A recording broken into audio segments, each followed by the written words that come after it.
My homies and I started watching Midsommar, Hereditary, and The Whale, and we noticed a pattern. It's made by the same company, A24 Films, or we like to call it hit or miss films. So yeah, I'm just gonna talk about it one by one, starting with Midsommar, a folk horror film written and directed by Ali Astar. The film stars Yelena from Black Widow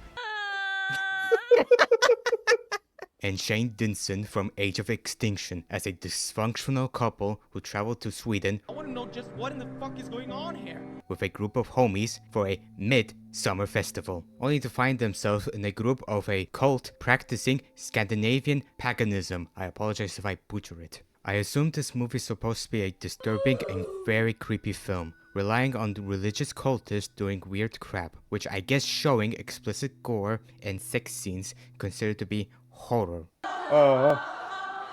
And this old lady just does this.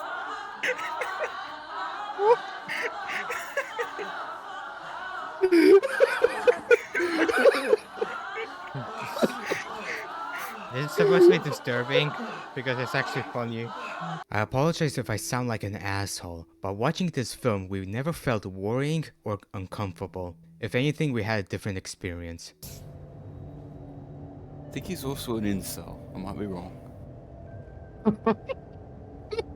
Maybe. Look, we'll see. We'll get there when we get there. For like, whoa, what the fuck? Whoa! What the Oh wait. It's the black dude. It fits. It's the secret Nazi language of the Uthark. But guys, a lot of people say this is supposed to be like disturbing. This is fucking hilarious. What the fuck? It is. It's The a way it's comedy done gold. by a black dude. It's like out of nowhere. I wouldn't say it was completely boring. At least something happens. However, if you're concerned about the length of this movie, it's almost 3 hours long, so I highly recommend preparing food for it. They also rely on symbolism, which isn't bad. For example, the color yellow being death, that was a nice detail. However, when it came to the runics, I was like, What? What does that mean? why do I need to Google this crap to understand your damn movie? To me, if the film or any other media is entertaining / interesting, and the symbolism isn't really distracting, then I wouldn't mind it. If you just rely on symbolism, then no offense, you fail to tell a good story. Also, this movie is about abuse. We don't see any of it. In conclusion, it's a mid movie. Not bad, not good either. Only watch it with your homies. I can't imagine watching it alone. Now let's talk about Hereditary, a horror film also written and directed by Ali Aster. The film follows a grieving family haunted by a mysterious presence after the death of their secretive grandmother. Ooh. What? You never you've seen it? The ghost. It's the ghost. No. I know Hereditary was made before Midsommar, but from the watch party, it was the opposite. As for the movie, I swear it was made to test your patience, because the true horror is how boring this garbage is. There's no time to hesitate. Crying And we in must communicate. Yeah, call me. You take the moon, and you take the moon, and you take the moon, and you take the moon. You take This the movie moon. is so slow. We start to sing. God, what a chore of a movie. Jesus Christ, it isn't supposed to be one of the best. If you told me this movie was created to torture people in North Korea, I would believe you. I don't know why, but this was a boring slog to watch until the last few minutes, and even then we were left with regret. It's like a little dollhouse. What a pointless movie. Amazing. 10 out of 10. Oh my gosh. what a pointless Yeah, movie. that was pretty fucking terrible. The film is tightly edited, as no shot is too long or too short. Nigga, this movie is 2 hours long, yet it feels longer than the entire Breaking Bad series. How the fuck is that possible? The movie's so You've been boring. hit by, you've been snuffed by a smooth criminal. Criminal.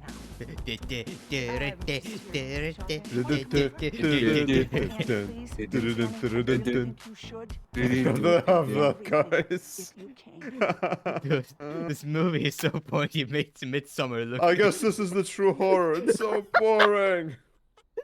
I was gonna say it makes Yeah. Midsommar look entertaining. Yeah, no, yes, Midsommar was fucking amazing Remember. compared to this. Remember, people called this the scariest horror movie ever.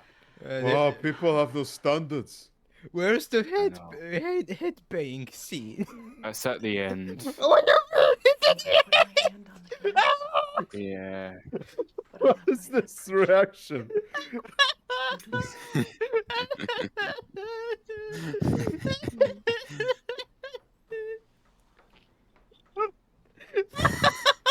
The fuck is the reaction, man? Are you okay? I'm just emotional. Emotional, damn it! Jesus. Are you here? That was so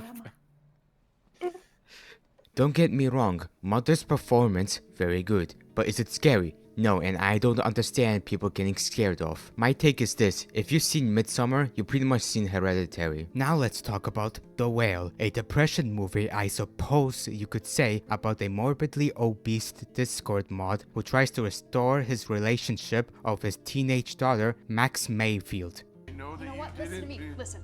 I don't care about you. Get that through your fucking skull. Ellie, please. Just fucking die already. Yo, that Stranger Things episode is pretty hardcore, not gonna lie. Now I must say the actor, Brendan Fraser, who played Charlie, best part in the entire film. Now he's stress eating like a motherfucker. Whoa! Whoa! Oh shit, man, that's even too much for me, bro. And that music. No. Side characters, on the other hand, were okay, except for Max. My problem isn't Max being impulsive. She's a teenager, makes sense. However, you can tell in some scenes where the writers don't know how teenagers really act. What? Oh, This apartment Oh. smells. This Yes. notebook is retarded. I hate everyone. Wow, the writers can't write kids. Ah! I hate Okay. everyone. Kills herself at the end of the movie. If you had all that money saved up and wanted to be a part of my life so bad, you could have been sending money to Mom. I did. Yeah, I mean more than just child support. No? No. Why? Why? Your mom is a strong, independent woman who needs no man, especially a fat gay man. She can work. I did. That she would change her mind eventually, but she You could have just fucking called me How? all this time. You can't if it's a legal You've been a thing. part of my life. Could have pulled this. Her mom could have pulled a stunt where he would not be able to even reach her. And the ending is really bad. It ends just like that. My headcanon is, after Charlie died, he became a superhero named Cleef Steel Robot Man. I'm aware it's cape shit, but for peeps' sake, let me have some fun. Honestly, The Whale is a very good movie I highly recommend watching, even if I spoiled the whole ending. Apologies. I didn't know these two movies were published by A24, so I decided to mention them quickly. The Lighthouse is a psychological horror film about two lighthouse keepers, Norman Osborn and Batman from the Batman, trying to maintain their sanity while living in a remote and mysterious New England island in the 1890s. Honestly, I found the movie really boring. It went from interesting to drag way too long for my liking. I can't really specify what time I got bored, but I didn't really mind the black and white colors and the aspect ratio, which yes, it was done on purpose. And Batman killing the seagull was funny to me. And now the best for last, Everything Everywhere All at Once, is about a Chinese American immigrant who, while being audited by the Glowies, discovers she must connect with parallel universe versions of herself. From a shitty Shang-Chi movie to a random character from Kung Fu Panda to prevent a powerful being from destroying the multiverse. This is by far A23's best films. Imagine Multiverse of Madness by a better movie. Multiverse of Soyness tries to make a multiverse make sense with horrible CGI, while Everything Everywhere already has bad CGI, and it's self-aware how dumb the multiverse is. I really don't want to spoil the entire movie, so you should watch it yourself instead. Overall, it would take forever for me to cover each hit or miss films, so this is part 1. Comment section for criticism. Have a nice day, night.